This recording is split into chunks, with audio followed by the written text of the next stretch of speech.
একটা মেয়ে যখন নিজস্ব একটা সংসার সাজায় না, তার চিন্তাভাবনা কিন্তু একেবারে পাল্টে যায়। আমাকেই দেখো না, আমি কত জামাকাপড় কেনাকাটা করতাম মিশো থেকে। সবাই জিজ্ঞাসা করতো আমি পয়সা পাই কোথা থেকে। কিন্তু তারা তো জানে না আমি জমিয়ে, জমিয়ে শুধু এই মিশো থেকেই জামাকাপড় কিনতাম। দেখো এখন একদম চিন্তাভাবনা উল্টো হয়ে গেছে। যেহেতু আমার একটা ছোট্ট সংসার আছে, তার জন্য কিন্তু আমি এখন সব পয়সা জমিয়ে কিন্তু আমার সংসারের জন্য টুকটাক জিনিস কিনি। আমার বেশ ভালো লাগে।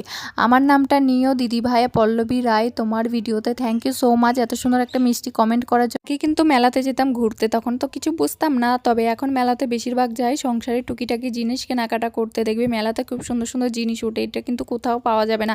বাজারে তো দাম দিয়ে কেনা যায়, কিন্তু মেলাতে একটু সুন্দর কম দামে উঠে অনেক সুন্দর সুন্দর জিনিস না চাইতেও পাওয়া যায়। তার জন্য কিন্তু বেশি ভালো লাগে। তবে আমার জীবনে আমি যা টাকা খরচ করেছি এই ঘর ডেকোরেশন করতে, বা এখন যেভাবে টাকা উড়াচ্ছি, এইভাবে যদি টাকাগুলো আমি রাখতাম না, তাহলে নাকি আমি অনেক কিছু বানিয়ে ফেলতে পারতাম সোনার জিনিস। এরকম কথা হচ্ছে আমার মায়ের। তবে কি বলো তো, ঘর ডেকোরেশন না করে যদি সোনার জিনিস পরে থাকি তাহলে কি চলবে বলো?